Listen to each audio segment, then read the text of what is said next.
Hello. Yeah, I don't know what this is. I'm kind of figuring this out as we go along. Um, I'm gonna do live streaming, I guess. And so I'm using this to kill two birds with one stone. We're testing out various settings on Streamlabs because I don't know how it works. We're reading this article that I've been told to read several times and haven't because I have ADHD. And I think probably I can read academic articles better out loud, or if I'm like reading them for someone else. So that's you. I don't think anyone's watching. I don't really expect anyone to be watching, but I don't know. We're gonna see how this goes. You know? I'll check the chat every so often, but right now this is full screen. It'd be better if I had a second monitor, and I do not. So, it is what it is. Ugh. Beyond binary, genderqueer is a critical gender kind. We want to know what gender is, but metaphysical approaches to this question solely have focused on the binary gender kinds, men and women. By overlooking those who identify outside the binary, the group I call genderqueer, we are left without tools for understanding these new and quickly growing gender identifications. This metaphysical gap, in turn, creates a conceptual lacuna, which I googled that word once, and I've already forgotten what it means. I guess we can Google it together if we want. I do want to check the stream settings already, but when I do, here, look, it gets all echoey. I hate that. This is terrible. Okay, let's Google the word lacuna. Lacuna. Oh man, my computer does not like me streaming and doing other things at the same time. Unfilled space or interval. A gap. Fucking dope. Okay. So, where were we? This metaphysical gap in turn creates a conceptual lacuna that contributes to systematic misunderstanding of genderqueer persons. In this paper, I argue that to better understand genderqueer identities, we must recognize a new type of gender kind, critical gender kinds, or kinds whose members collectively resist dominant gender ideology. After developing a model of critical gender kinds, I suggest that genderqueer is best modeled as a critical gender kind that stands in opposition to the binary assumption or the prevalent assumption that the only possible genders are the binary, discrete, exclusive, and exhaustive kinds, men and women. Okay. Cool. Interesting. I don't know quite what that means. I guess we'll see. This paper was given to me by my friend in his class. He's taking some sociology class. I don't know. Introduction. Dissatisfaction with strict binary gender systems is nothing new, nor is the creation of language, modes of expression, or body modifications aimed at transgressing this binary. Right. So trans people aren't new, or non-binary people aren't new. What is new are widespread and legitimized conversations surrounding this dissatisfaction. Sure.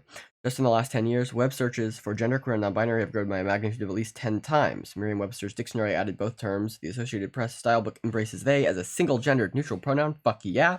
And highly visible popular publications such as Teen Vogue and the New York Times have run articles exploring the concept of identifying outside the gender binary. This is not to mention that multiple U.S. states now offer non-binary gender markers on government identification, with ever more municipalities and states following suit. Sure, I don't have a problem with that so far. Ugh, why did it do that way? I hate that. Oh, no. Oh. PDF, why? What the fuck? Why? Why? What if I just do that? That's better for me, honestly. Cool. Despite this public attention, non-binary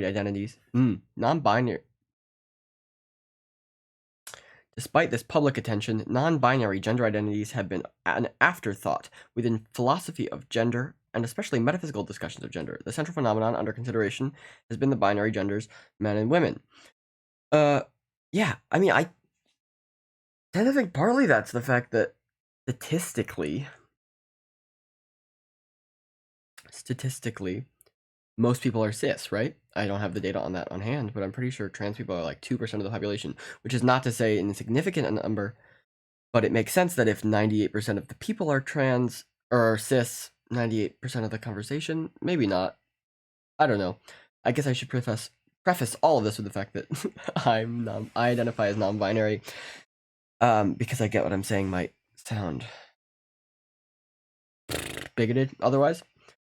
I don't know. I'm just talking out loud. Ooh, I wonder if live streaming is going to get me canceled. That would be fun. The central phenomenon under consideration has been the binary genders men and women. Narrowing the target phenomenon in this way has generated two problems, one metaphysical and the other political. First, by overlooking non-binary identities, existing metaphysical approaches to gender are insufficient for capturing persons who reject exclusive categorization as either men or women. This creates a gap of metaphysical understanding and explanation. I flipped those words. For example, what is the relationship between gender-neutral language and being non-binary, or between androgyny and being non-binary? What, if anything, unifies the vast variety of non-binary identifications? Is there something more to being non-binary than calling oneself by a non-binary label? These questions are metaphysically significant, but the theories on offer provide no answers. Okay, so I am going to read the rest of this very long paper. It is very long. I was discussing it with my friend, Nate. I'm going to call him out by name. My initial contention with this is that I tend to agree with a social constructivist view of gender,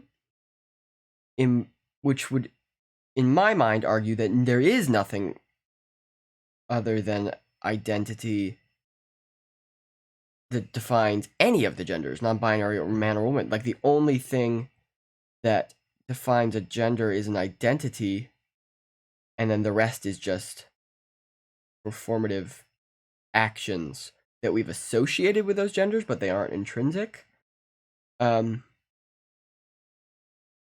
So I don't know. I'm not really a philosopher. I like to pretend I am.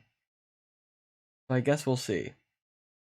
What, if anything, unifies the vast variety of non-binary identifications? Is there anything more to being non-binary than calling oneself by a non-binary label? I guess my answer to that initially is no, but that's true of man and woman. Or at least that's my ought statement, I guess. Well, I think it is. I think there can be trans people who identify someone assigned female at birth who identifies as a trans man but does not change how they act or... Yeah, I think that's true. I know there are people who would disagree, some of whom I find more agreeable than others. This paper is very long, and I'm arguing with it 3 paragraphs in, so I guess we'll find out. These questions are metaphysically significant, but theories on offer provide no answers. Second, without the resources for understanding non-binary gender identities, we sustain a conceptual lacuna. I wish you would stop using that word. Surrounding, or she, or they, surrounding, I think they. I believe we looked it up. We sustain a conceptual lacuna surrounding non-binary persons. This lacuna does not only reflect a gap in philosophical understanding, it contributes to a hermeneutical injustice that arises from the failure to spread it and charitably analyze the concepts and practices underlying non-binary classifications. Sure. In the wake of this conceptual silence, misunderstandings, both blatant and subtle, arise in droves. Misunderstandings that undermine recognition and respect of non-binary persons. I agree with that entirely. These two problems can be ameliorated, boy, they love big words in academia, by an account of genderqueer as what I call a critical gender kind, or a kind whose members enact resistance against dominant gender ideology. Sure. Genderqueer on my proposed model is in the category whose members collectively resist the binary assumption, or the assumption that the only possible genders are the exclusive and exhaustive kinds, men and women, and do so based on felt or desired gender categorization that conflicts with this binary. I unpack this in proposal symbol 4. I probably should know what this symbol means, huh? Yeah, I mean, I agree with all of this. To me, it feels a little unnecessary, I guess. And again, this is page 2 out of 30. But like, it just feels like we're saying, as critical gender kind, I feel like that's what non-binary means. Like, I feel like we don't need a new word. I'm sure we do for some, I don't know. I err, when reading articles, I tend to err on the side that I'm dumb and wrong. Look at all these footnotes. My model has many implications that will no doubt inspire as many worries. Like most philosophical theories, mine probably is wrong. Love that. But I believe it is closer to the truth than analytic philosophers have come so far, if only because we have had little to say about non-binary identifications. What's more, it is clear that this theorizing is overdue. Even empirical social research on trans identities frequently lumps together trans, binary, and genderqueer persons, making it difficult to use this data to explain why, for example, genderqueer persons overall face heightened discrimination and psychological distress compared to binary bands, trans-binary persons, and also differ with respect to attitudes towards medical interventions such as hormone therapy. If I am right, or even close to it, this heterogeneity should come as no surprise, since genderqueer conjoins persons who are extremely diverse across self-understanding and gender presentation, among other things. Sure. Nothing I disagree with so far. Terminology and methodology, 2. Genderqueer was first coined in the 1990s by trans activist Ricky Wilkins, as an attempt to describe those who were both queer with respect to their sexuality and the kind of gender trash society rejected with respect to their gender intelligibility in public spaces. Since then, use has shifted away from mere description and towards identity. In particular, it often functions as an umbrella term for a range of gender identities outside the binary. I will use the term in keeping with this recent shift, but my primary concern is not with articulating the true meaning of genderqueer, but rather with articulating a gender phenomenon that has been ignored in analytic philosophy. Okay, sure. Interesting. It's weird then, again, to me, to use a word that is already used as an identity. Why not use another word? I don't know, maybe I'm misreading this. My analysis relies heavily on personal testimony from genderqueer persons. This is not only because there's a scant amount of academic research about genderqueer persons, but also because I share the familiar feminist commitment to begin theorizing from the perspective of the marginalized.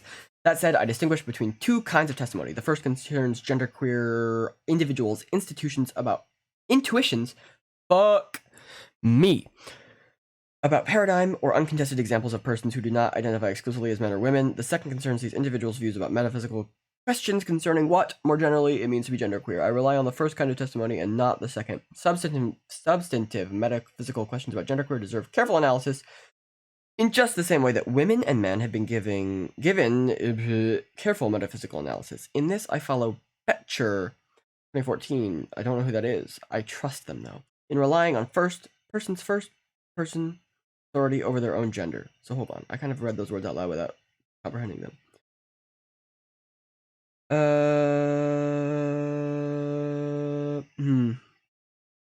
We rely on the first kind of testimony, which is intuitions about paradigm or uncontested examples of persons who do not. Blah, blah, blah. Sure. Substantive metaphysical questions about genderqueer deserve careful analysis in the same way that women and men have been given. Sure. While simultaneously, in this, I follow Betcher in relying on persons' first-person authority of their own gender, while simultaneously allowing for substantive disagreement about the conditions for kind membership. In this, I follow Betcher in relying first-person authority while similarly allowing for substantive disagreement over the conditions for kind membership. My central concern, in other words, is not individuals' experiences, rather the larger concepts that frame genderqueer identity, in particular the concepts that structure commonality among the language, aesthetic expressions, values, and actions found among those who, within contemporary Western societies, identify as neither solely male nor female. Notably, I am not primarily concerned with how genderqueers are understood within dominant contexts, which typically have no or a distorted understanding of non-binary persons. Rather, I focus on the practices and concepts surrounding genderqueer within trans-friendly communities, and especially by genderqueers themselves. Here, I again follow Betcher, who argues that assuming dominant gender meanings and concepts is a bad place to start feminist theorizing, as it effectively yields political ground from the very beginning. Again, I'm doing a thing where I read words and don't hear them. That sucks. I'm not concerned with how genderqueers are understood within dominant contexts. Sure. Within trans-friendly communities. Yeah, that makes sense. Right. Okay. Finally, and relatedly, throughout this paper, I refer to genderqueer as a gender kind. My reader might wonder why I do so. Why take genderqueer to be a gender kind rather than some other sort of social kind? I cannot offer a complete argument for my answer here. The abbreviated argument, however, is that, along with Elizabeth Barnes, forthcoming, I do not think that we should approach the metaphysics of gender by looking for kinds that correspond one-to-one with the gender terms we use to describe individuals. Man, woman. Okay. The terminological taxonomy of gender classification need not, and I think does not, align with the most useful metaphysical taxonomy of gender kinds. Sure. Rather, I approach the project of metaphysical inquiry into gender kinds as the project of inquiring into the kinds that reinforce or resist hierarchical male-dominant social systems. I approach the project of metaphysical inquiry. God, I hate reading. I used to like reading so much. I'm gonna check this frickin' stream. Ugh. 1 viewers. Hello, 1 viewers. Say hi in the chat if you're here. I don't know what you're doing. What's up? The abbreviated argument, however, is that along with Elizabeth Barnes, blah, blah, blah, blah, blah, blah. I already read that. I think the project of metaphysical inquiry into gender kinds, genderqueer, as I'll argue in what follows, we're here if you're reading along, I'm sorry if you're reading along, is one such kind. For this reason, while I incorporate testimony from those who do use the label genderqueer, I do not take it that the kind I call genderqueer is one that contains all and only those who identify themselves using the label genderqueer. That's good. My focus, rather, is on using this testimony and other evidence to get a clearer picture of what, if anything, best characterizes the group of persons who do not exclusively identify as men or women. Sure. Yeah, I kind of read through that very quickly and didn't process a ton of it, but I think it's mostly introduction to what he's going to be doing, what they're going to be doing. I'm so bad at pronouns, you guys. I'm so bad at it. I use they, them pronouns. You'd think I would be better at it, but no, I'm not. We're working on it. It's a project. Ugh. The viewer is my dad. You can see his texts. That's very funny. Thanks, Dad. I've scrolled. Okay, we're reading number 3, first attempts. Within popular culture, most definitions of genderqueer fall into one of 2 camps. On one approach, someone is genderqueer because they have certain external features, typically because they are androgynous, gender fluid, or otherwise violate gender norms. Interesting.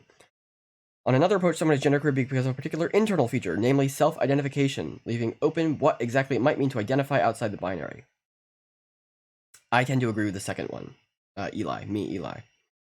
It is instructive to note that most available metaphysical analyses of gender also take one of these 2 approaches. On externalist approaches, someone's gender is determined by social factors, that are external to them. For example, being perceived as androgynous or otherwise gender nonconforming. In contrast, right. So, what does it mean to be androgynous or gender nonconforming? That depends on what male and female mean, or men and women, masculine and feminine mean in any given society. Those are societally constructed, right? Yes. In contrast, internalist approaches focus on articulating more concretely what it means to identify with a particular gender. On these accounts, someone's gender is determined not by how they are perceived by others, but rather by whatever internal features, self-understanding, behavioral dispositions constitute their gender identity. Okay, so my internal experience has yet to be fully or cohesively articulated by me, to me, at all. But I think politically I tend to be a gender abolitionist, which means a whole bunch of things, but I think I probably wouldn't. I tend to think I wouldn't identify as genderqueer if we didn't have gender labels. That makes sense to me. Obviously, there are binary trans people who have different experiences, and I do experience some level of gender dysphoria that I might, gender dysphoria, which is like uncomfortable. I'm feeling uncomfortable with my own body. I think that might be a psychological thing that I might experience with if we lived in a society that had abolished gender, but I think I wouldn't feel the need to label myself as something else. So to me, my internal identity is related to the external social factors. So that's interesting. I'm sure they're gonna examine that. In fact, I argue that neither an externalist nor an internalist approach will provide a satisfactory account of genderqueer. Both misclassify paradigm cases of genderqueer individuals and non-genderqueer individuals. Examining closely why this is a case is instructive. Not only will it clear the ground for my own proposal, but it also provides an opportunity to examine these paradigm cases, as well as genderqueer persons' testimony concerning their own identities. Such testimony illuminates not only why externalist and internalist approaches fall short, but also why genderqueer is best understood as a critical gender category. Okay, cool. Taking this paragraph by paragraph probably isn't the most useful way to examine it, but it is truly the only way I'm able to intake any data. If I have a disagreement, I have to articulate it immediately. I learned it from the internet and my attention disorder. 3.1, an externalist approach. External theories of gender, sometimes called social position theories, focus on gender as a social structure that advantages or disadvantages individuals according to the collective norms, expectations, and stereotypes surrounding the features that an individual is perceived to have. Externalist theories have been proposed or defended by Huslinger, 2012, Barnes, forthcoming. Oh, interesting. Witt, 2011, and Asta, 2011, amongst others. There are many potential ways to spell out what external social factors determine an individual's gender. For my purposes, the details of various externalist accounts is not centrally important. What is important, rather, is to see a trend amongst all of them, namely that membership in a given gender kind is based solely on factors that are external to any individual, e.g., social roles, perception, or treatment. In light of this, what would be the best externalist approach to genderqueer? Whatever it is, it must highlight only features that are external to genderqueer persons, while also capturing paradigm cases of those identifying outside the binary, as these persons are understood within trans-family communities. The most common, plausible externalist approach to genderqueer focuses on someone's perceived relation to gender norms and roles, especially to masculine and feminine gender presentation. Indeed, a brief foray into popular media might suggest that someone is genderqueer because they use things that are outside the norm of their actual or perceived gender identity, or because they express a combination of masculinity and femininity, or neither, in their gender expression. That rings true to me. I think a similar idea is echoed by popular articles, books, and visual media that equivocate between or constantly associate being non-binary with an androgyny or gender nonconformity. A similar idea is echoed by popular articles. Sure, right. They're saying that pop culture often makes androgyny and non-binary the same thing. Admittedly, this thinking is reinforced by the observations that many genderqueers fit this description. It is common for persons who identify outside the binary to adopt an aesthetic that defies gender expectations, often one that is androgynous or is fluid between masculine and feminine elements. Yes. Add to this that other behaviors often associated with non-binary persons also break gender norms, such as using gender-neutral pronouns or refusing classification as either straight or gay. Hey, look! It me. With these considerations, it might seem that the best way to analyze genderqueer will be something like the following. Genderqueer, externalist. Genderqueer is the category of persons who either are reliably perceived as attempting to not exclusively adopt either a feminized or masculinized gender expression, or not reliably be coded as having either a male or female body. Right. I think that what this person is probably going to go on to say is that that's not the only right, because one can identify as genderqueer without doing any of those things. In other words, on this proposal, someone is genderqueer in a context just in case they either are perceived as transgressing binary norms of gender expression. For example, by adopting a gender fluid or agender aesthetic, or their body is perceived as androgynous, where this is understood as one's body being unreadable as male or female. Despite the many merits of this approach, I think it falls short as a successful account of genderqueer. Examining why sheds light on why. I wish I could read. Examining why sheds light on why I think any externalist approach will be dissatisfactory. While many genderqueers do meet the above proposed conditions, two further things are true. First, these persons often describe their androgyny or rejection of traditional gender aesthetic norms as an expression, but not the totality of being genderqueer. Yes, cool, good, on the same page. Emphasizing, in addition, an emotional or political orientation toward the gender binary. When asked to describe their experience of being genderqueer, in fact, there is repeated an explicit rejection of the idea that being genderqueer is solely based on gender presentation or on others' perceptions. Hey, this person is preempting my criticisms. I love that. It turns out when you get to page 7, the things I had thought about page 2 are being addressed. God, people are so smart. In their article, this is what gender non-binary people look like. Trans activist Meredith Talusan asked genderqueer persons to describe their experience of identifying outside the gender binary. While answers varied in their details, a common theme emerged. The category genderqueer is not reducible to a group of persons who are perceived in a particular way. Cool. Yes, good. One interviewee, Rowan Keeney, put this quite bluntly, quote, "My expression and my socialization falls on the femme side, but in being non-binary is not about what is perceived of me. Non-binary is a liberation from the need to make myself smaller to fit in preconceived ideas of who and what I am." Hell yes, Rowan Keeney. For myself, I think I tend to still express and be socialized on the masculine side of things, although we're working on it. But again, that doesn't make me a man. I was gonna lean into the mic, but like that's a thing I've entirely stolen from streamers I watch. So we'll see if I keep doing that. Keeney's point is independently reiterated by other genderqueer persons. We're here if you're reading along. Why are you reading along? Why are you watching, Dad? Hey, Dad. Who expressed that there is no one way to be non-binary, that names, pronouns, and presentation does not define a non-binary individual's gender, and that genderqueers have all types of gender presentations, identify as feminine and masculine to different degrees, and don't need to look or act to be a certain way Don't need to look or act or be a certain way to be non-binary. Susanna Weiss, a writer for Teen Vogue who identifies as both genderqueer and a woman. Interesting. I know there are people like that. I haven't met any people like that. Curious. I know people who use multiple pronouns, but I don't know people who have multiple identities. So that's curious. But like, I know they exist. Who am I to judge? Is particularly explicit on this point. Many people seem to believe that you need an androgynous style to be a non-binary, creating the assumption that I or other non-binary people... Dad is barely listening, so my ego has been shot. And also, when he texts me, the texts appear on screen, so everybody gets to read them.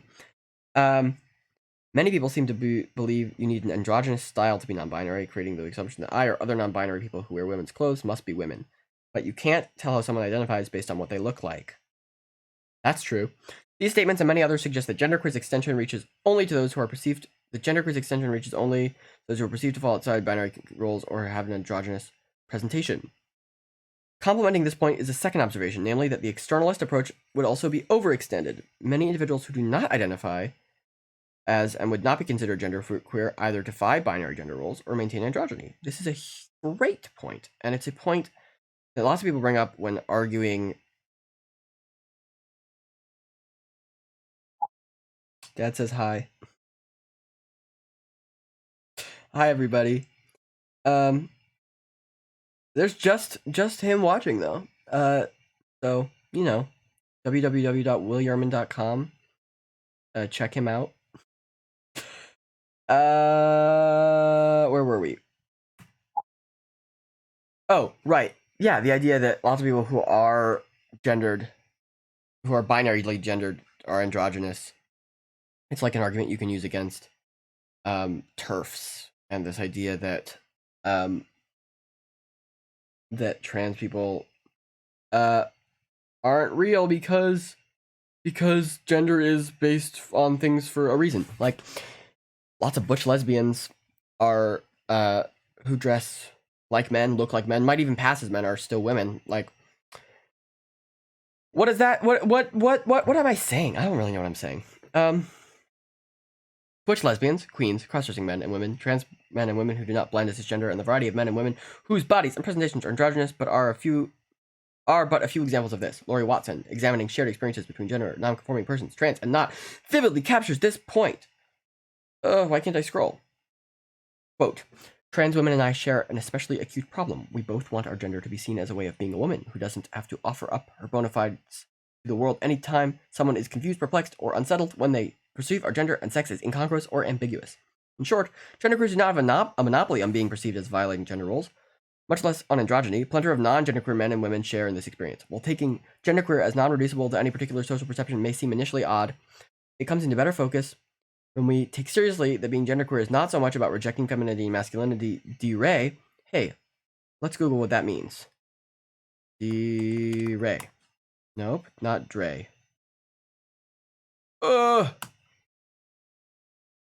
D-Ray, adjective, relating to the properties of things. Sure. But rather rejecting them as concepts that always are appropriate for interpreting an individual's behavior or aesthetic. Hell yeah. So, interesting. Yeah, I mean that it's that my identity as genderqueer is about rejecting the concept of masculine or feminine or male or female or man or woman as a category to define me, not specifically about the aesthetics or performative trappings that are associated with them. Yeah, that makes sense to me.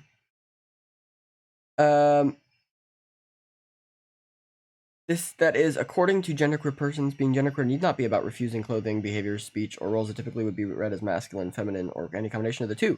Rather, it often concerns rejecting the binary at a conceptual level. That is, rejecting the idea that their way of being in the world should be understood as via the binary concept of feminine and masculine. Yes, yes, yes.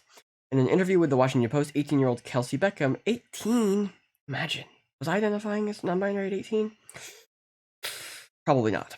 I don't want to be a girl wearing boys' clothes, nor do I want to be a girl who presents as a boy. I just want to be a person who is recognized as a person. That's how I'm most comfortable. I'm just a person wearing people clothes. So far, this seems to be arguing that like being genderqueer is inherently a little bit gender abolitionist. Maybe not. Maybe, well, kind of. I don't know. At least personally abolitionist. I guess you can be genderqueer and still think the binary model matters for some people.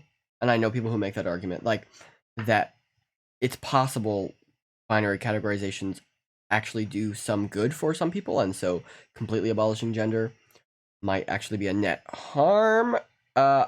It's really hard to find data on that, obviously, because like how do you study without raising children without gender? Yeah, there's assertions that actually gender categories might be good in some ways. Hard to tell. Bad for me. The bold assertion of being just a person wearing people clothes strikes at the heart of any attempt to analyze genderqueer solely in terms of external perceptions. Genderqueers differ widely with respect to their assigned sex, perceived sex, and whether or not they function within traditionally masculinized, or feminized roles. Gender roles. I can't read! If anything holds them in common with respect to gender presentation, it is only a general rejection of having their presentation interpreted through a binary lens. But I will get to this in block 4. What does this symbol mean? Can we Google it too? A team. Section. Oh! Easy. I'm an idiot. You'd think my junior year of college, I would know that. 3.2, an internalist approach.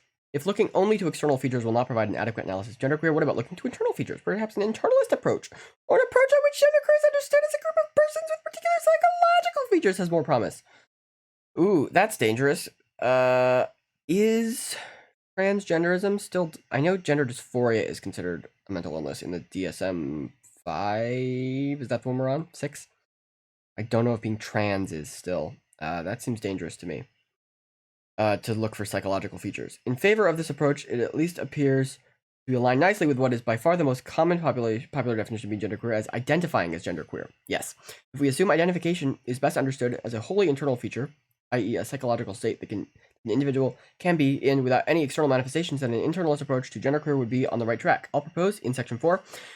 See, I learned that we should prefer a different political model of genderqueer, but let's examine the merits of an internalist account. The first and most important question for an internalist approach to genderqueer is what internal features we are referring to when we talk about gender identity. Since the concept of gender identity, in particular genderqueer identity, is used to determine the extension of genderqueer, it is crucial to understand what genderqueer identity would amount to. The concept of gender identity is used to determine the extension of genderqueer. Yeah. What's more, as Jenkins forthcoming points out, the most common folk definition of gender identity, a sense of oneself as a man, woman, or some other gender, does not appear promising.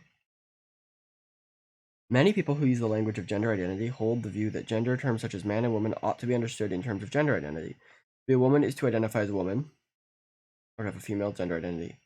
The combination of this view with the folk definition of gender identity gives rise to a circularity. Someone who asks what it means to say that a certain person has a female gender identity will be told that it means that person has a sense of herself as a woman. But if the person then asks what a woman is, they'll be told that a woman is a person with a female gender identity. So this is tough because I think on some, I mean, I guess this is the whole point of what this whole article is trying to talk about. But to me, on some level, yeah, like gender is circular because it is just that. So Natalie Wynn ContraPoints has a bunch of videos about this. She got in some trouble with The Aesthetic, which came out last year sometime, because she was in some process of her. She was at a point in her transition where she was trying to kind of articulate more concretely than this what gender meant to her, and she tweeted something that was like, I identify as a woman is not a very good explanation, and by that she meant not a very convincing one to someone who was critical of trans identities. And I agree, like, it's not a very convincing. If you're arguing with someone who doesn't believe in transgender people, or doesn't believe they have a right to exist, saying I'm a woman because I identify as a woman, and just saying that is not a very convincing argument. But, and Natalie has said this in later videos, in her video Canceling, if that's something that interests my single viewer, that, like, she's progressed in her opinion, and I think I agree with her that, like, at some point, I don't know. I mean, I guess this is a kind of refutation of examining the metaphysics of gender at all, which is silly, because people are going to, but I think identity is kind of circular like that. Or if not circular, it's one and the same. Like, to be a woman is to identify as a woman. And there is no other answer. Again, there will be more to this essay, I assume, so we'll get into that. But it's tough, because it is kind of circular, I agree with that. Jenkins points about women similar applies to genderqueer. The combination of two popular notions that being genderqueer is identifying as genderqueer and identifying as genderqueer is being genderqueer leaves us in a hopeless and unhelpful circularity. I guess. Yeah, I guess. But only if you think identity and being are two separate notions. I feel like with gender, identifying like that, like you're saying A equals A, and then A equals A. But like, yes, A does equal A. I guess this person would argue that that it's not, that they're saying A equals B. Whatever. Ugh, philosophy is more complicated than I wish it was.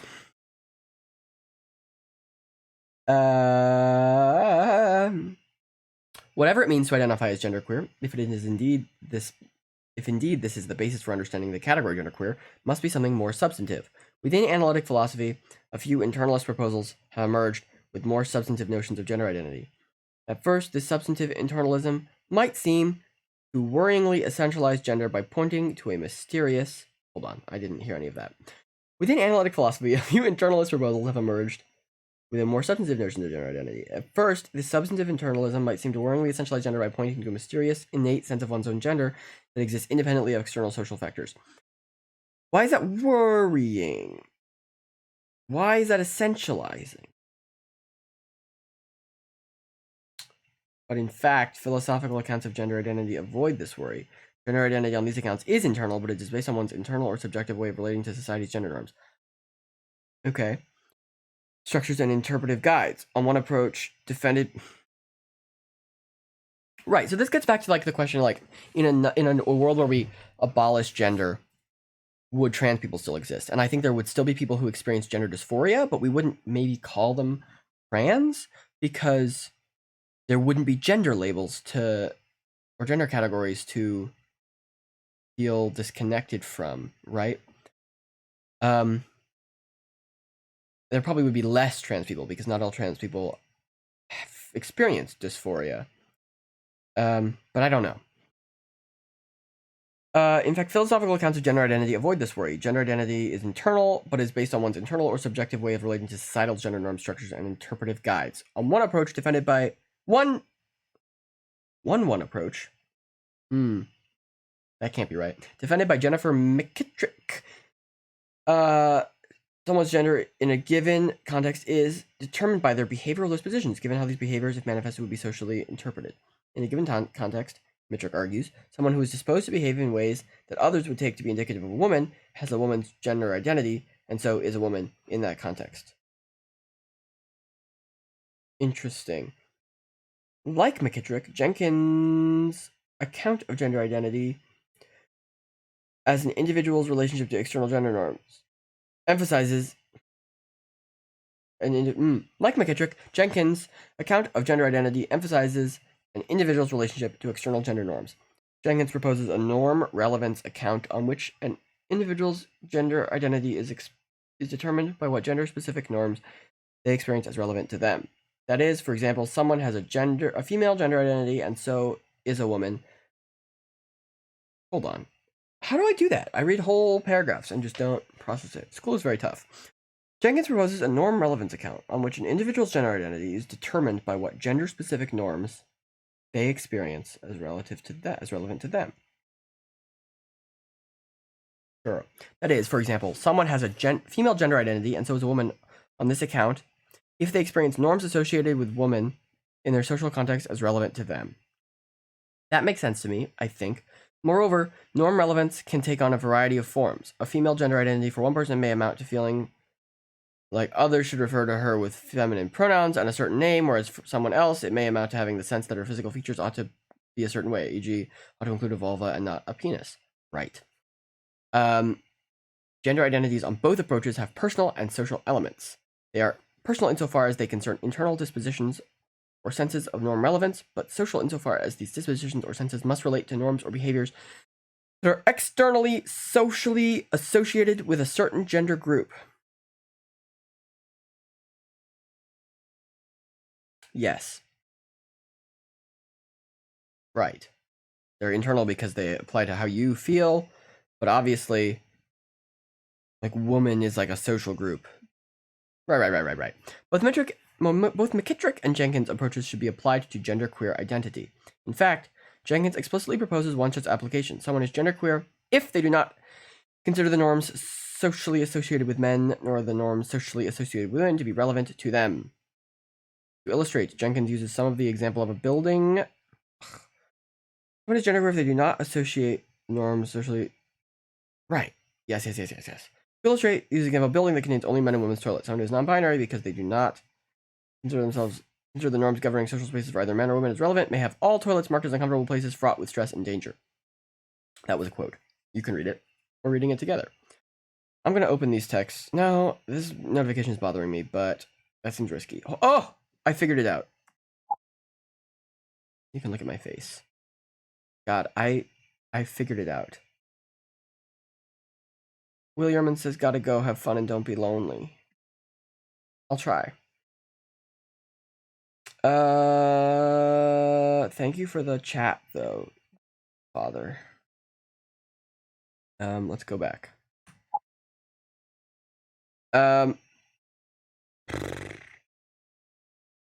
The first thing to notice is that Jenkins' norm relevancy approach male female gender identity differs dramatically from the approach to non-binary gender identity. So long as someone considers some of the female coded norms as relevant to them, they have a female or male gender identity. After all, the number of men and women who take all norms associated with men or women as relevant to them likely is few and far between. But notice that this feature is taken to immediately constrain the proposed definition of non-binary, or in my terms, genderqueer identities. That was one of my problems, actually, with this essay. Like, why are we using so many different terms to refer to the same thing? According to Jenkins, it cannot simply be the case that non-binary persons do not take some or even most of the binary coded norms as relevant to them. Rather, they must take none of those norms as relevant to them. Hence, here the definition begins to generate a serious worry. Okay, I agree with that. Fully. Yeah. Because I think I still feel some of the masculinely coded norms apply to me, but I still identify as non-binary for a variety of reasons. Genderqueers frequently maintain, if only out of necessity, a sense of what binary coded norms are relevant for them in spaces where there's no alternative to these norms. Yes! One initial place to see this is that in the dual identities of some genderqueer persons. That is, those who do not identify exclusively as a man or a woman, but who claim both genderqueer as well as male and or female identity. Testimony suggests that one common motivation for this dual identification is a recognition of the inescapability of binary norms. Gender norms applied by the state and other persons impact one's ability to move through the world. In our current society, saturated in exclusive binary divisions, There is no possibility of ever taking gender norms to be relevant to oneself. Public spaces such as toilets and locker rooms, legal institutions, social clubs, language, and marketing, to name but a few places, are heavily gendered. And gendered not only according to the binary, but in a way that leaves someone attempting to navigate these structures no choice but to pick a side. I agree with all of that. Moreover, because all or nearly all genderqueer persons were socialized as either men or women, and are often perceived as men or women, only self-applying the norms of a person wearing people clothes is not possible. Genderqueers who wish to navigate the world at all, much less safely, have no option but to see binary norms as more or less relevant to them. Yes. All of that I agree with. Hell yeah, Dembroff. Weiss, 2018, captures the sentiment when explaining their decision to identify as non-binary and as a woman. I personally identify as a non-binary woman. To me, this identity acknowledges both that I don't have an innate identification with any gender and that I've been socialized as a woman. Curious. Interesting. That makes sense. Weiss is not alone. In the same article, they interview 24-year-old Ray Noble, who also identifies as a non-binary and as a woman. According to Noble, this is to acknowledge that she loves her female-coded body, but doesn't always feel it accurately represents her. Similarly, Laurie Penny, a UK-based journalist, articulates having distinct but compatible reasons for identifying as a gender and as a woman. My identity is more complex than simply male or female, Penny writes, but I am a woman politically because that's how people see me and that's how the state treats me. Okay. Weiss's, Noble's, and Penny's testimonies speak to the inescapable relevance of gender norms. At this point, someone might protest that genderqueer identity is marked by a feeling of discomfort or inauthenticity with complying with these norms. But this dramatically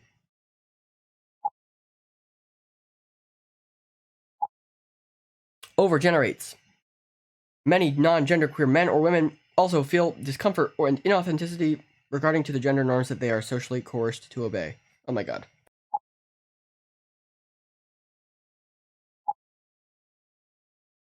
I'm just checking my settings. Yep.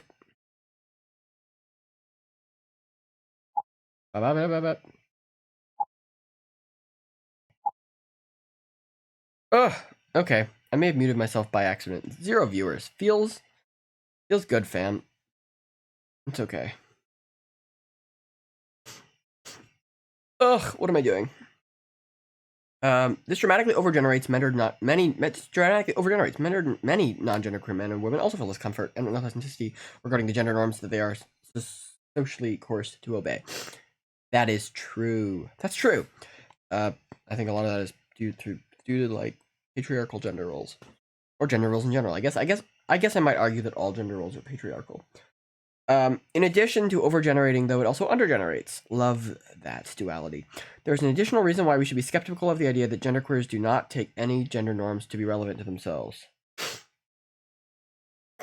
Some people locate their genderqueer identity in their fluidity between different gender categories. More specifically, this testimony suggests that some genderqueer individuals experience various gender-specific norms as relevant or apt in different contexts. For example, in Gallupo et al., 2018 study of genderqueer persons, many participants describe their gender in ways that include but are not bound by only one of the binary options. My gender changes. Sometimes, quote, my gender changes. Sometimes I'm female, sometimes I'm a boy, sometimes I'm both, sometimes I'm neither. Gender fluid. Quote, sometimes I feel I am completely a man, sometimes I feel like I am mostly a man with some woman/agender mixed in. Demiguy. Quote, I can switch in between a variety of genders, man, woman, androgyne, agender, third gender, polygender, etc., day by day. Gender fluid. In short, genderqueer persons sometimes do identify as women or men in Jenkins' sense. In fact, Gallupo et al. Explicitly observes that genderqueer participants' gender identities could not be discretely conceptualized as male, female, neither, or both. While Jenkins takes the neither approach, then this way of thinking does not align with genderqueer individuals' descriptions of their own internal states. Right. Setting aside a norm relevancy approach to genderqueer identity, then, what about a dispositional approach? Why not think that being genderqueer is less about what norms one considers relevant to oneself, but rather about what is internally disposed to do? Why not think that being genderqueer is less about what norms one considers relevant to oneself, but otherwise one internally disposed to do? Example, e.g., use gender-neutral pronouns, assert I am genderqueer, and so on. Such an approach might amount to something along the following lines. S is genderqueer in a context C if S is sufficiently disposed to behave in C ways that would, in trans-friendly context, mark S as genderqueer. What might behaviors be? I'm sorry, I have allergies. I'm making gross sounds. In one interpretation, the relevant behaviors for being genderqueer would be different in content, but not in kind from those for being men and women. That is, the behavioral dispositions relevant to being genderqueer would include dispositions towards things like modes of dress, posture, and mannerisms, productive and leisure time activities, styles of communication, social interaction. But as we already saw in section 3.1, no such external behaviors decidedly mark someone as genderqueer. True. Given this, the scope of relevant behaviors is significantly constrained. In fact, it seems like the only behaviors that would decidedly mark someone as genderqueer in a trans-friendly context is them sincerely saying so. Right. On this account, then, someone is genderqueer so long as they are sufficiently disposed to assert that they do not exclusively identify as a man or woman. E.g., I am genderqueer, I am non-binary, I am gender fluid. Here, two further worries arise. The first concerns the manifestation conditions for these dispositions. I suspect that much of the motivation for adopting a dispositionalist account of genderqueer identity is the gaining the ability to count persons as genderqueer even when the dispositions are masked or counteracted by social costs, such as the threat of bullying. What? I suspect that much of the motivation for adopting...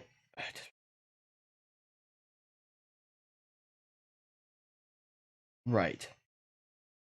Rather than seeing someone as genderqueer only in contexts where they in fact say so, dispositional approach would allow us to count as genderqueer someone who would, under certain conditions, assert that they are genderqueer. Someone who is prevented from openly asserting a genderqueer identity due to social costs, then, I assume there's two here, can still be genderqueer. Interesting. It's interesting. If someone who doesn't identify as genderqueer, are they still genderqueer? If they might. That's like some trans people, some binary trans people, refer to themselves as they used to be a man and now they're a woman. This would be a trans woman.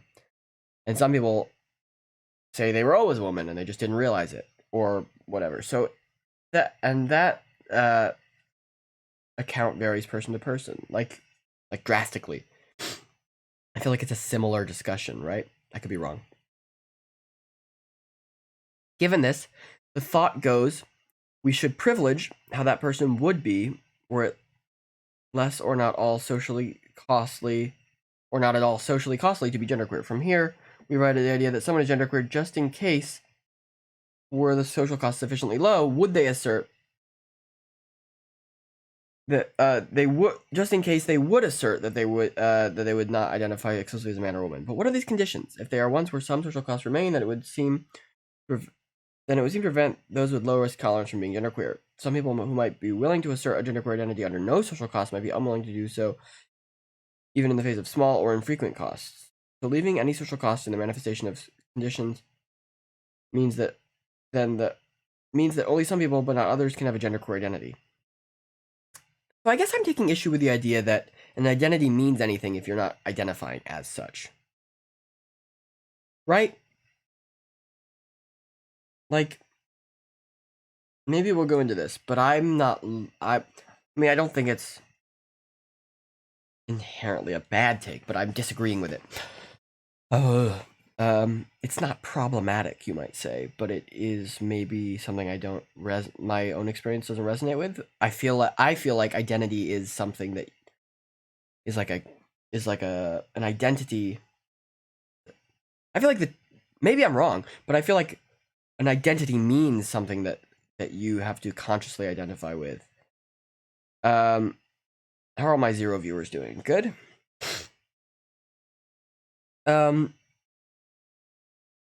Suppose then that the manifestation conditions are ones with no social costs. First, it seems likely that in such a scenario, many persons who currently and comfortably identify exclusively within the binary might begin to assert other non-binary identities. That is, if being non-binary were completely socially accepted, such that no difficulties or prejudices faced those resisting binary categorization, why think that those who, under actual conditions, do not consider themselves non-binary would continue to do so? But I feel like... Right. Sure. That makes sense to me. But again, like, I feel the same way about any, like I identify as a socialist. And I feel like more people would identify as socialist if if like I guess, I mean, I technically identify as an anarchist, whatever. I feel like more people would identify as a socialist or an anarchist if there were less, like, social pressure, stigmas against it, and if, like, people knew more what it meant. But that doesn't mean that those people are socialist now. Maybe that's a false equivalency, but I don't think it is. Where were we? That is, being unbinary. Regardless of which way we go, then it seems this view gets the extension of genderqueer wrong, even by its own lights. It will either exclude those who with a low risk tolerance, or extend the category to persons who, in fact, take themselves to have a binary identity, but might think otherwise in lieu of social repercussions. Okay, cool. The second, and I think that even more important worry for this dispositional account, is that it metaphysically trivializes being genderqueer. Regardless of the manifestation conditions for a dispositional account, we've seen that the most plausible behaviors that, when manifested, would be socially considered determinative of being genderqueer are assertions that one is genderqueer. But in that case, being genderqueer amounts to nothing more than a linguistic construction. There's nothing substantively different between one who is and someone who is not genderqueer. The only difference is that one, but not the other, is disposed to use certain terms to describe themselves. Okay, so here, I tend to think the same about being a man and a woman. The only real difference is an identifier. Obviously, in our society, which is heavily constructed around the binary, there are socialized external features that are associated with man and woman, but I don't think those are intrinsic, and I feel like what we're talking about is intrinsic because we're talking about metaphysics, right? Again, if any of my 0 viewers are metaphysical philosophers and want to correct me, please let me know. But to me, that seems right. There is nothing substantially different between any of the genders other than it being an internal identity. And I know that sucks as an answer, kind of. It does suck as an answer. I don't know. I'm going to keep reading. On this dispositional account, the only difference is that one, but not the other, is disposed to use certain terms to describe themselves. On this dispositional account, no difference other than this is necessary or sufficient for being genderqueer. It is hard to see, for this reason, what the content of such terms might be, or what the difference between sincere and non-sincere assertion of identity might amount to. Genderqueer, non-binary, agender, etc. seem reduced to empty or at least opaque labels. Yes, I guess that's true, but I think all gender identity is an opaque label, right? And sincere and insincere. I don't know. Maybe I'm being reductive. It may turn out, in the end, the genderqueer identity amounts to nothing more than self-describing using certain terms. But if possible, we should, and I think can, do better. To that end, I turn now to a new proposal, genderqueer as a critical gender kind. Okay. Right now, I'm agreeing with this last paragraph, but not agreeing with it being a bad thing. I feel like empty and opaque are value judgments that I don't necessarily agree with. Okay.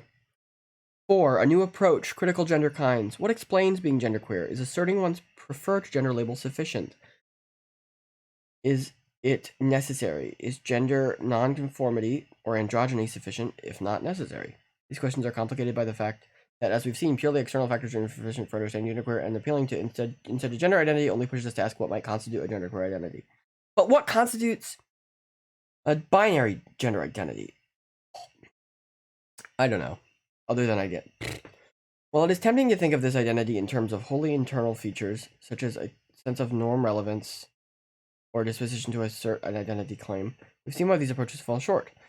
So what could the difference between genderqueer and non-genderqueer persons amount to?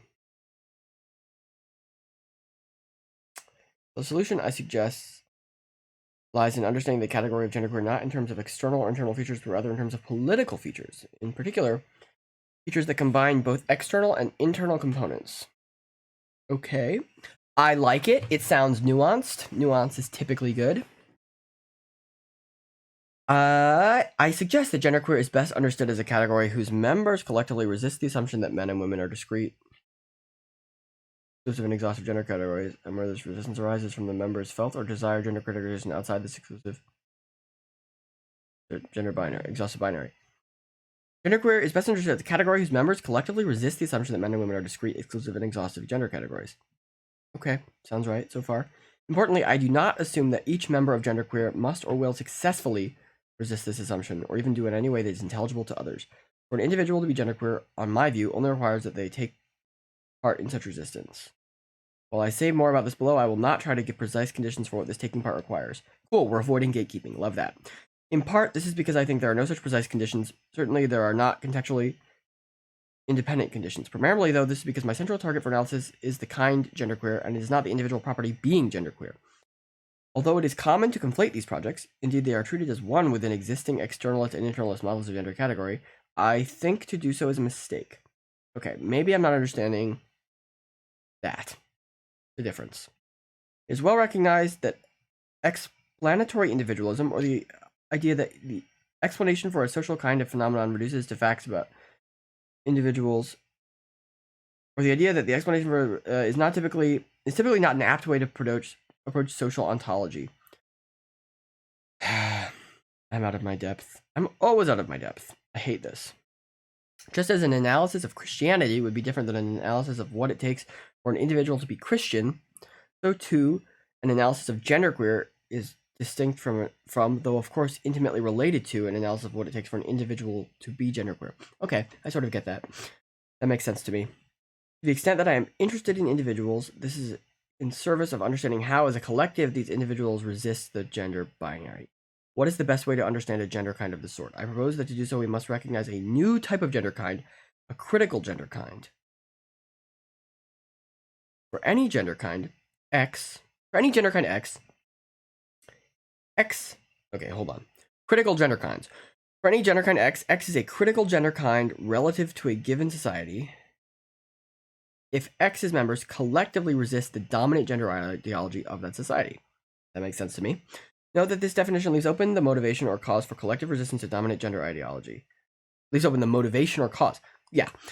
I take it that this resistance can be motivated or caused in many different ways. For our current purpose of analyzing genderqueer, I want to specifically highlight at least two importantly distinct but compatible motivations: principled resistance and existential resistance.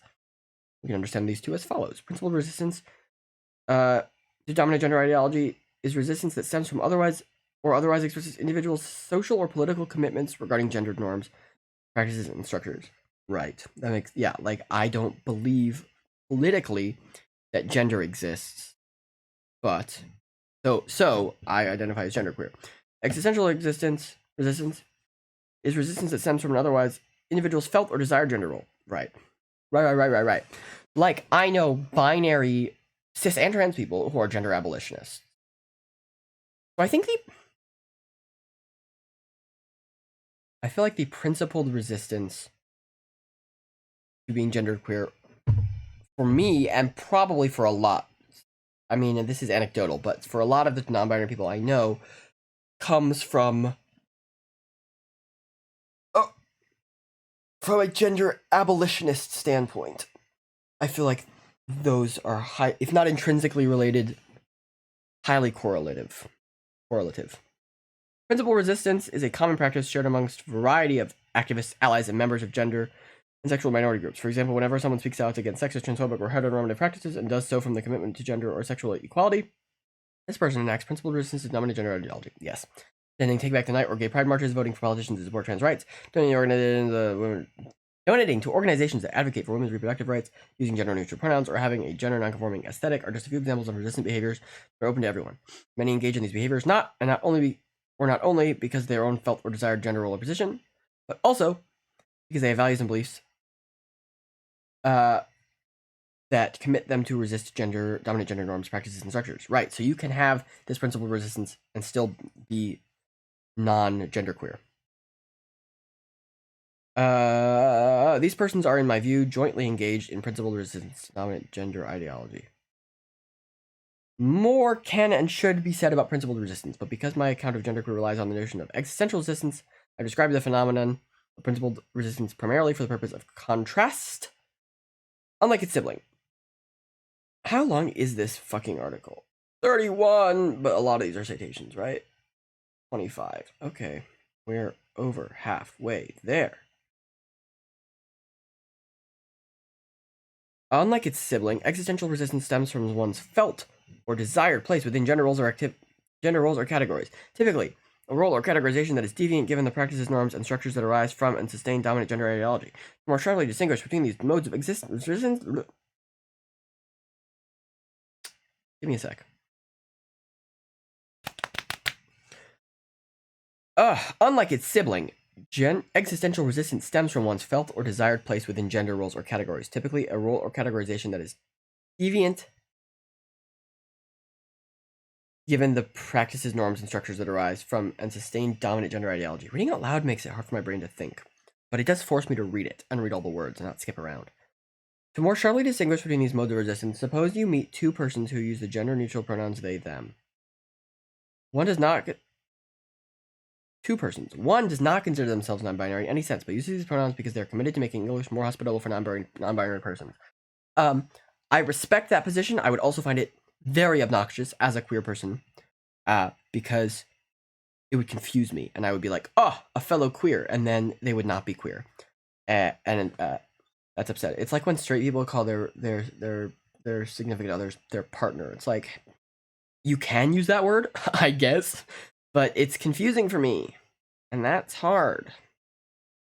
The other uses these pronouns because they consider themselves genderqueer, and so take both she and he to misdescribe their sense of their own gender. In this case, it may be that both persons manifest principled resistance to the dominant belief that everyone is either a man or a woman, but only the second person manifests existential resistance to this belief. Yes, cool, dope. And this is because the second, but not the first, engages in resistant behavior. And this is because the second, but not the...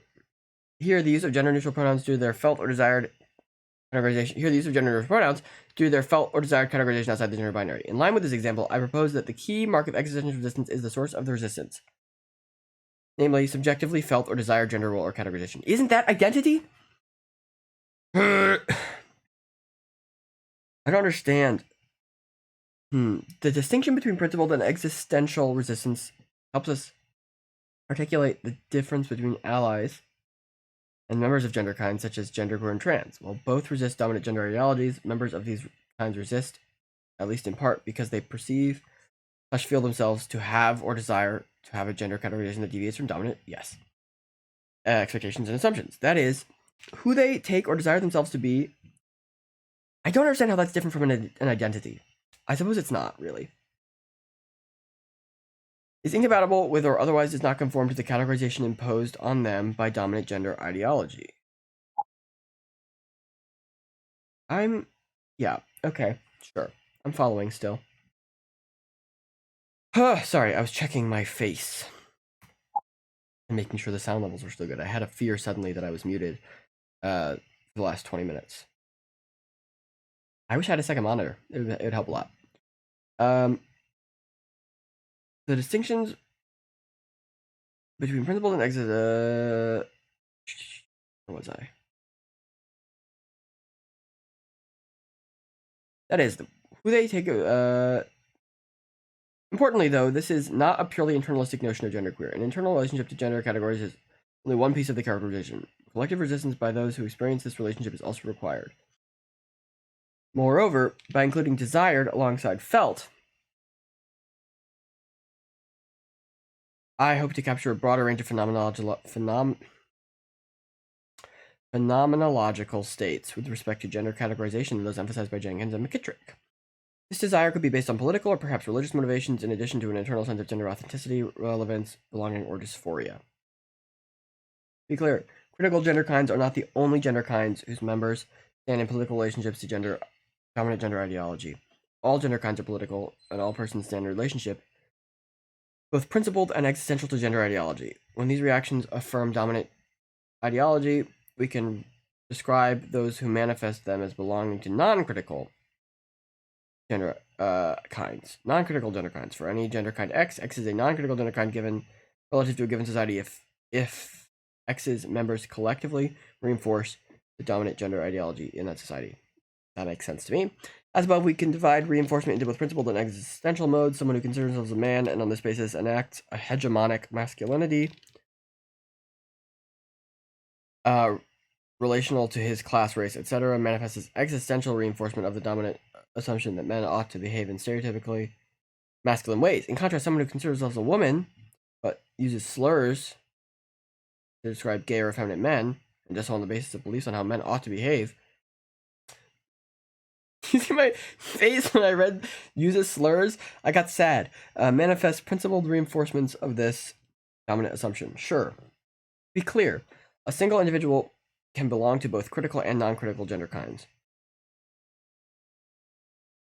The critical-non-critical distinction is not intended as another binary into which individuals can exclusively be sorted. In fact, I suspect it is unavoidable to belong to both types of kinds. We belong to a variety of political gender kinds, critical and non-critical, as well as externalist and internalist gender kinds. My focus is here on genderqueer as a particular critical gender kind. My account does not preclude that members of genderqueer simultaneously belong to many more gender kinds. Okay, dude. Dude is a non-gendered term. That is very important, and I'm gonna do the leaning into the mic thing. Eat your heart out, Vosh. Of course, saying that genderqueer is a critical gender kind is nowhere near the level of specificity needed to understand this kind. Right.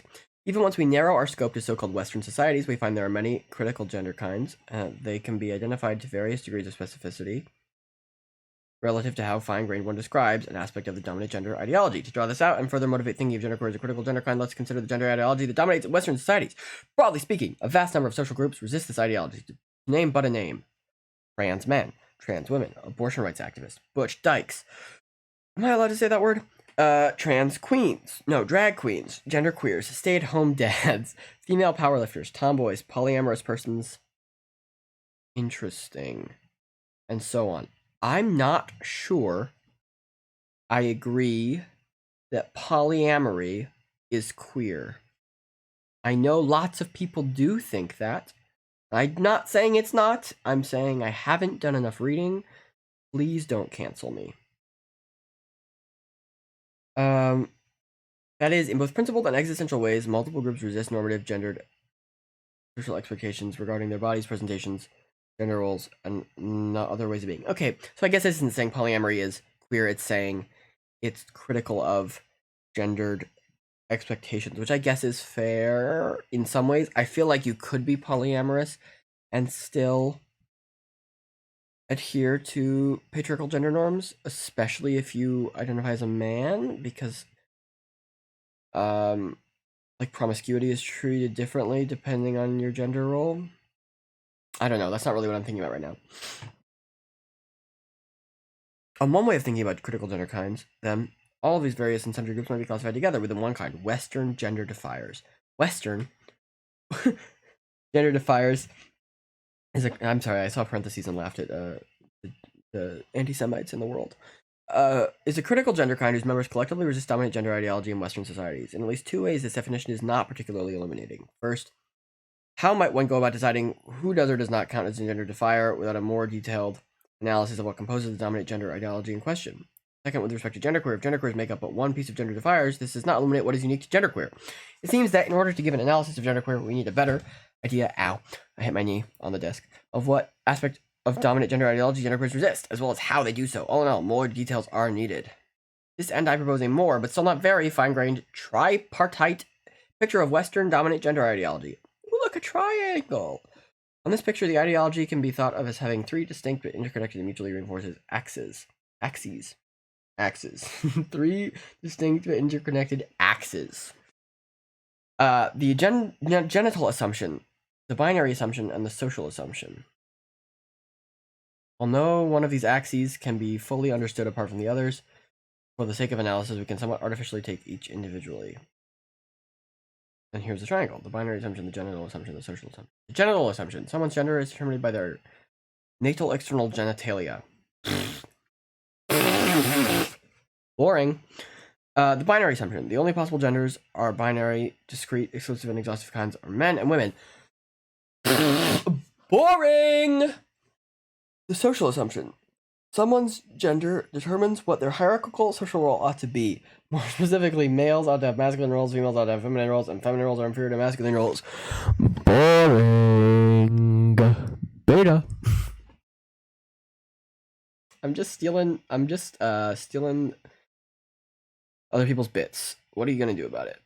That's what everyone does, right? There are no original ideas. Except for mine. Mine are original. All three axes together establish an ideology that exclusively divides bodies into two categories and establishes a self-perpetuating hierarchy between them, with persons whose bodies are sexed as male placed in a position of dominance over persons whose bodies are sexed as female. Within this framework, we could spell out a variety of non-exclusive gender-critical kinds whose members enact existential or principled resistance to these axes. For example, those persons who claim categorization other than the gender they were assigned based on their natal genitalia, a property I consider sufficient for being trans. Yeah, me too.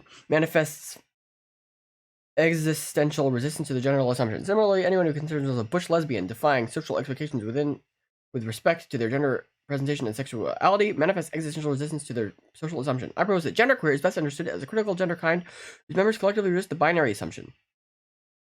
That's one of these. That's this one. The only possible genders are the binary, blah, blah, blah, blah, blah. Okay.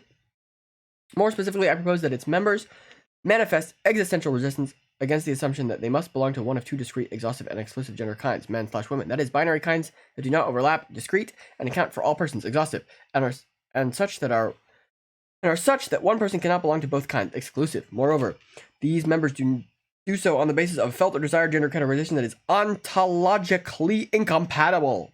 Love those words. With this assumption, we can put this more formally as follows: genderqueer. Genderqueer is a critical gender kind such that its members have a felt or desired gender categorization that conflicts with the binary assumption, and on this basis enact collective existential resistance to the binary assumption. Sure. On this proposed understanding of genderqueer, genderqueers collectively and existentially resist the binary assumption. On this proposed, I'm just footnotes, but I mean, I'll link this in the description after I'm done. This collective resistance is rooted. Hold on. On the gender resist the gender by that is this collective resistance is rooted in genderqueer's members felt the desired gender classifications that defy the binary assumption. This point is important because it demarcates genderqueer as a kind, such that internal features, here personal relationship to gender categorization, as well as external features, here ideological resistance, are required to adequately model this kind. What does that mean? I read all those words again. My brain is so good at making sounds without processing any of the sounds I'm making.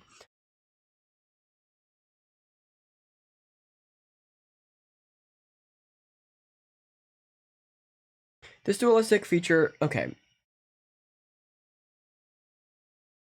Yes. Okay.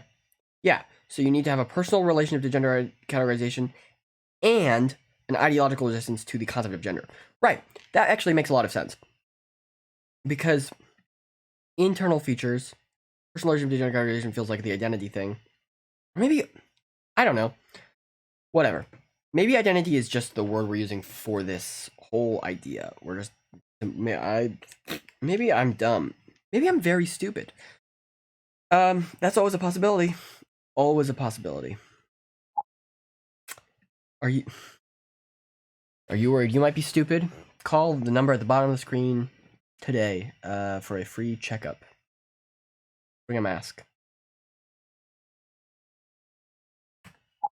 This dualistic feature brings a number of important implications. First, it suggests that a genderqueer cannot exist. That genderqueer cannot exist in context where persons are so bereft of access to gender deviant presentations, concept, and language that they are unable to perform speech acts and behaviors that would collectively resist the binary assumption. That is, I do not think genderqueer is adequately captured solely in terms of internal features, such as a dislike of being gendered within the binary, or intentions to resist the binary assumption. Genderqueer is not merely a psychological phenomenon. For one thing, this would overextend genderqueer. No doubt many people who would not consider themselves or be considered genderqueer dislike being gendered within the binary, but have resigned themselves to it or otherwise accepted it as part of their lives.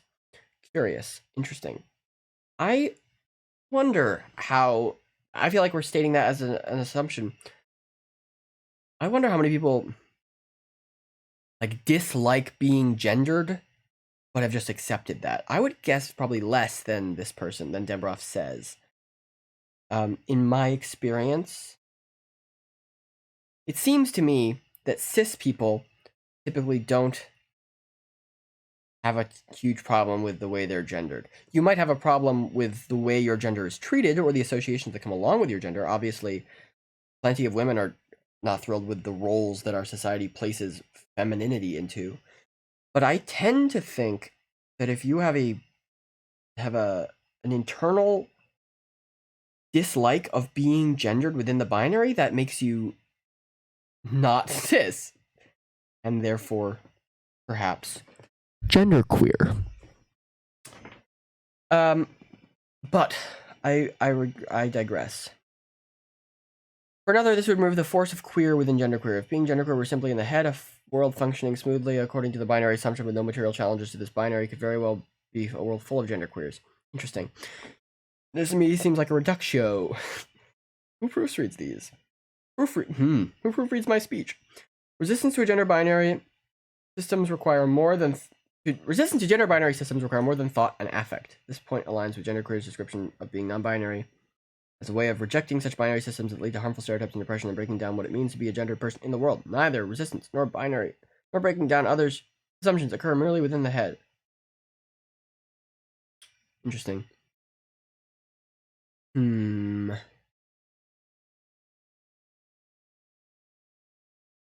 Second, it suggests that genderqueer does not exist simply by virtue of there being a group of persons who adopt gender presentations, language, and behaviors that resist the gender binary assumption. As seen in 3.1, external features are not sufficient for modeling genderqueer. Yes.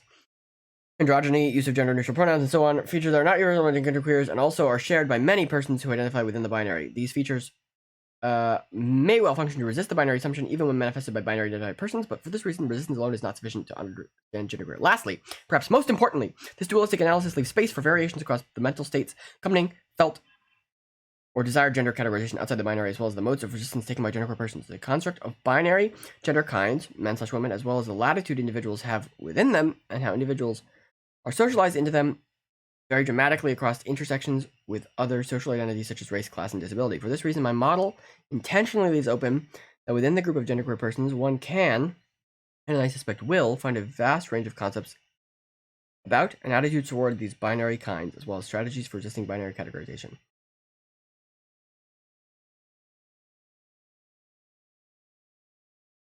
Yes, sure.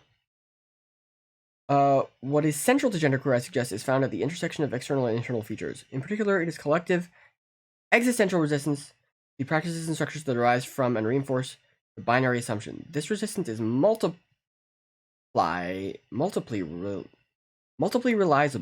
realizable. Again, there is no one, much less one right way to be genderqueer. Many forms of resistance are possible. Some common strategies will be familiar, using gender-neutral pronouns and other titles like mixem, as my friend Gabby says. Cultivating gender non-conforming aesthetics, asserting one's gender categorization, e.g., I am non-binary, queering personal relationships, defying sexual binaries, and what I'll call space switching, or moving between male and female gendered spaces. Again, no one single one of these features is unique or required in order to be genderqueer. They are familiar tools that genderqueers use to resist the idea that they themselves must comply with binary categorization. Yes, cool, dope. What they share, and what I think is a constraint on what can aptly be called resistance to dominant genderology, is that they violate what Kate Bornstein, 1994, calls the gender rules, the binary set of norms that are imposed and enforced via social practices, material structures, and various forms of gender policing upon individuals according to the sex interpretation of their bodies. Violating these rules challenges or defies dominant gender practices and structures. As these individuals and structures are many, so too are the possible modes of resistance, which again we can expect to vary widely across intersectional contexts and individuals. Name but a few: gender-neutral pronouns, communicating that one uses gender-neutral pronouns rather than a gender-specific pronoun, gender non-conforming aesthetics, gender categorization assertions, I am non-binary and gender fluid, queering personal relationships, fluidity between or violating traditional gender roles within personal relationships, taking on certain traditional female parenting roles, male roles, gender play, and sexual relationships. Eschewing, love that word. Sexuality binaries, identifying one's sexuality outside of the gay, straight, bisexual taxonomy, which is based on a binary gender system. That's true. That's very confusing. Space switching. We just listed this. Why are we listing it again, sir? Mixem.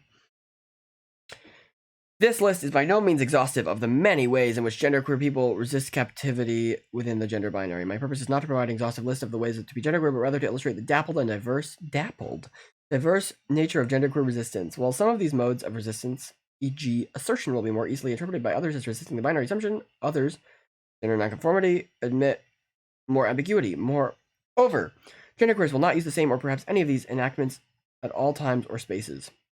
Someone who uses gender-neutral pronouns with friends may not do so at work. Someone who will assert a gender identity in explicitly trans-inclusive groups may not do so outside these groups. That's true. I've been identifying as non-binary / genderqueer since spring of 2018, May of 2018, April of 2018, but not publicly or to my family since December. So, very fun. Genderqueers enact their identity in multiple ways because genderqueer does not present a new set of gender norms. It seeks to disrupt existing gender norms. That is, genderqueers are not aiming to maintain a gray androgynous middle ground between masculine and feminine, man and woman, but rather to resist the cultural command to accept these binary categories as the categories by which one must be identified, labeled, and evaluated. Right. Non-binary isn't a third gender. That's huge. I think that's very easily misinterpreted by a lot of people. This point is further reinforced by qualitative empirical research on genderqueer identities. Bradford et al.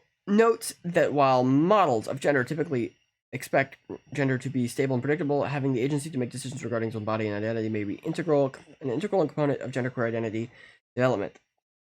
One that often results in a process of experimentation. Again, though, my focus is on the collective effects of this resistance rather than on the effect of any single individual's acts of resistance. Given this, there is plenty of room underneath the umbrella of genderqueer for a variety of resistance strategies, varying in type, clarity, and strength. Sure. In closing, I want to draw two key snapshots. Two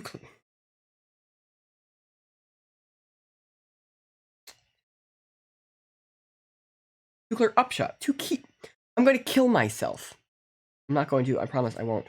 I won't.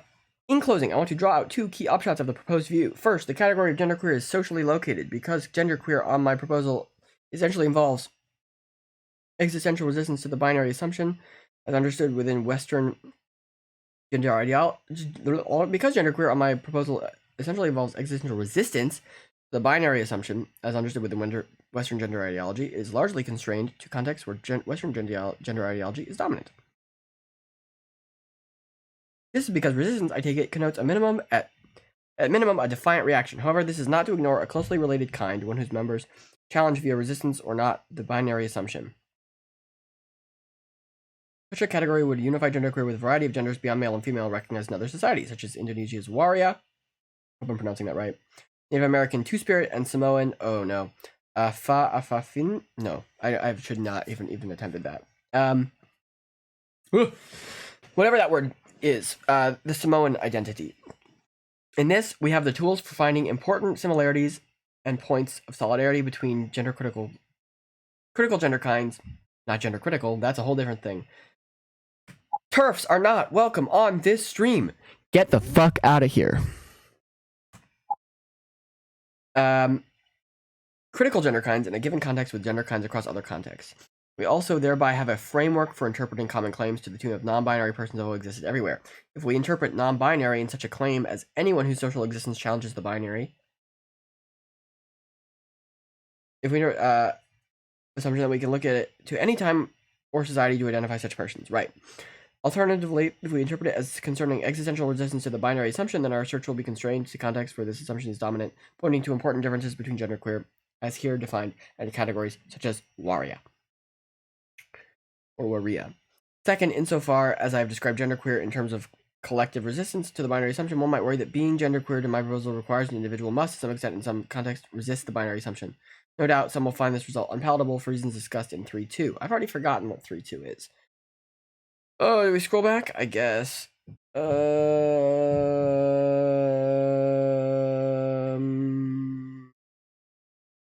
nope. I've fucked up. There's 3.2. Where is it? That's 4. Fuck. Shit. 3.2. Oh, the internal approach. Okay. Sure. Yeah, I remember.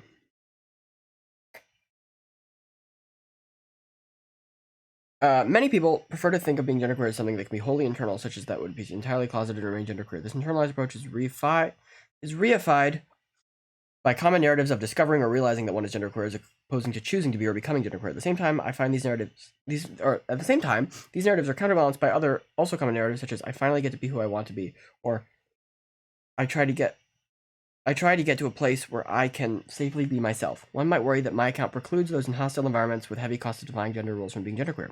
That was my worry. Exactly.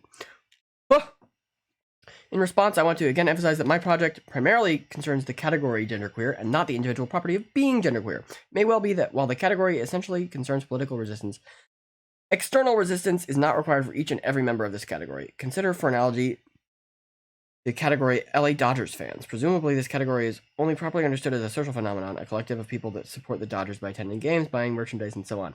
This, however, does not mean that in order for an individual to belong to this category, they must engage in socially perceived fan-like behaviors. Perhaps it is even sufficient that they are still aware that their support for the Dodgers. That makes total sense to me. I think gender is just like being a Dodgers fan. In fact, you can quote me on that. They're the same thing exactly. To be honest, I am not convinced that internal states should be considered sufficient for being genderqueer. I am myself not convinced. Interesting. Okay. I tentatively suggest this way out for those who demand that they must be. I demand that. I myself lean toward the thought that some externalized resistance is required for being genderqueer, keeping in mind that resistance is multiply realizable and need not be successful. Okay. Indeed, there are myriad ways. Love myriad. That someone could manifest resistance to gender binary without incurring heavy social costs, even in hostile environments. While pronoun pins, cultivating androgyny, or simply asserting one's identity are all clear ways of resisting the binary assumption, nothing so loud is required by my proposal, which emphasizes collective over individual resistance. As one agender person put this, sometimes when we dress ourselves or when we find moments of authenticity, they are acts of resistance even when they're small. My proposal leaves these small acts of resistance open to genderqueer persons and does not require social uptake of any given individual's acts of resistance, given the political nature of this category, some degree of social uptake of its members' collective resistant actions is required for the category's existence. I agree that social costs nevertheless could prevent someone from resisting the binary anyway, despite felt or desired non-binary identification. However, I diverge from standard interpretations of the situation which say that this person is truly genderqueer and unjustly prevented from self-expression. In contrast, I read the situation as one in which someone is unjustly prevented from being genderqueer. Interesting. Referring to closeted genderqueers rather than people who are unwillingly forced into binary classifications downplays the power and social forces over our access to social identities, as well as how oppressive that power can be. Someone who is forced to follow all the gender rules out of fear is, in my lights, prevented from an unjust social system from being genderqueer. The cost of ideological resistance is untenable. I wonder if they would say the same thing about closeted trans people, that you're being prevented from being a woman rather than being closeted. I'm not sure I agree with this conclusion part, but that's okay. They acknowledge that not everyone might agree. This is not merely a stifling of self-expression, but a stifling of self-realization. If genderqueer is centrally about resistance to the binary assumption, oppressive social factors have the potential to prevent its realization. In context where someone wants to resist binary classifications but face untenable costs of being so, the central injustice is not, I think, a lack of recognition. Rather, it is a lack of freedom with respect to one's ability to resist gender classification. Emily Brehub, who identifies as intersex and non-binary, describes being caught in such a situation. Quote, now that I live in Texas, I find it more difficult to walk the line of affirming my gender identity while remaining safe. I find myself reverting to the mean, growing my hair long. Not leg hair. I wish I could read. I'm apologizing for the sounds my nose is making. I don't know if the mic is picking it up. I can't look. Letting it slide when people call me a woman. Is my identity even real if I don't express it? There is something incredibly powerful, revolutionary even, about challenging someone's understanding of gender with your very existence. Understanding genderqueer as a critical kind whose members collectively manifest existential resistance to the binary assumption helps us understand that the experiences of persons like Ray being genderqueer is not simply in the head. It challenges dominant gender ideology with one's very existence. To understand this gender kind, we need a new model, one that captures the interplay between ideological resistance and gender identification. I propose one such a model, and no doubt there are others. But if one thing is clear, it is that if we are to understand this cultural revolution, we need new concepts, new languages, and new metaphysics. Armed with these tools, we can join Ricky Wilkins in wondering if we are unconsciously and finally treading towards the end of gender categories as we know them. Hell yes! Either way, I agree with Wilkins. It will be fun finding out. And then there's a bibliography. Yeah, I take a little bit of issue with the end bit. If only for like mental health reasons. I feel like telling I feel like telling a binary trans person who's in the closet, and I don't know if this person is applying it to binary transgender identity, but okay, so telling what I would say someone who's genderqueer but in the closet about it. If I was in the stage where I hadn't told anyone, hadn't called myself genderqueer, but was in a place where I in my head was identifying as genderqueer, and I read, I mean, if I read this whole thing, I might not feel upset, but if I read someone saying, you're not genderqueer, you're being prevented from being genderqueer, I might both feel pressured to come out to alleviate some dysphoria, which might be dangerous in some cases, or I might feel like my identity was being unrecognized because I was feeling these feelings, and you're saying no. Like kind of if I was to say I'm a writer, and you say, well, you're not a writer until you get published, you're trying to be a writer and being prevented by the publishing industry, I would feel frustrated because I would still call myself a writer. That's not a perfect analogy. I don't know. I know the title of the stream said maybe I was gonna play. God, look at OBS. That sucks. I was gonna play video games maybe, but I'm hungry and it's dinner time, and this is plenty of experimenting to do to look at the audio levels and stuff. I'm probably gonna do this more often.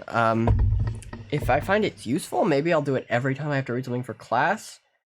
I'll be more structured with what I'm doing with a title and tags and stuff and blah blah blah. In the future, I'll advertise the stream, so maybe we'll have some viewers. I probably will try and figure out how to have a second monitor so that I can read the chat and stuff at the same, and monitor my levels at the same time, because it's silly that I can only do that while I'm on this screen. Yeah, and at some point we'll play video games. I think I'll play FTL at some point. Thanks for watching, Dad, and anyone who's watching the VOD. Bye!